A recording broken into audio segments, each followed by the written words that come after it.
to manifest and actualize in their circle of influence the cadences of the light of eternity, to allow the light of eternity flow into their circle of influence and change the actual construct that they're living in. Because when eternity, when infinity hits a quotient, it breaks the construct and all is possible.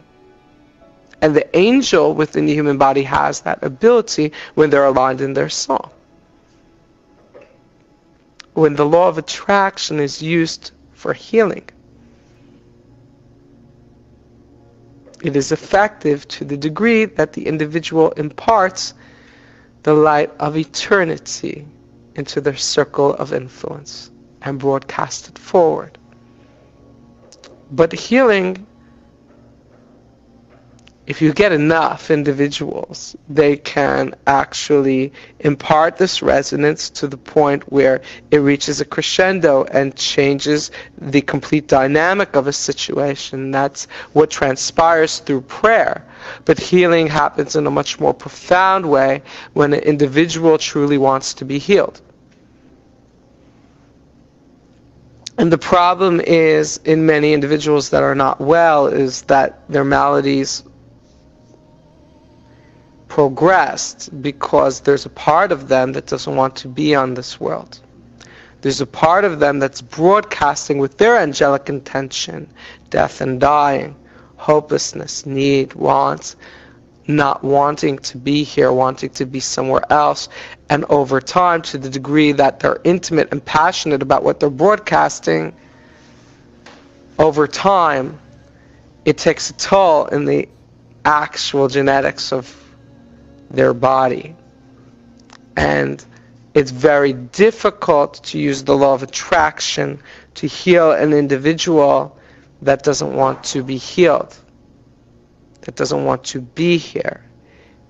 Instead, the law of attraction should be used to recognize the individual's grandeur and grace and higher self, so that the individual will then witness their glory and magnitude and have a change of heart and want to exist, and want to be, and want to learn, and want to be dynamic.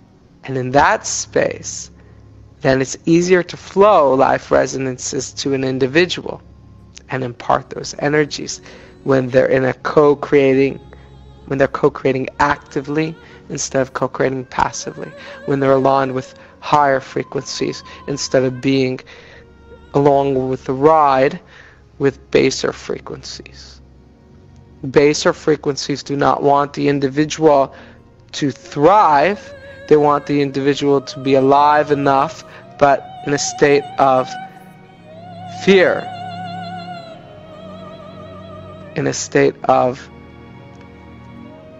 hopelessness, or in a state of anger, rage, resentment, lacking.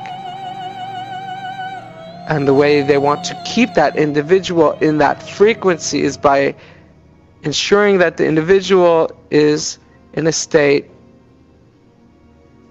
of challenge, especially physical challenge, because then the individual is constantly thinking about what's wrong, and so it continues to manifest as such. There is no hope for the individual because they're not free, they're callous already.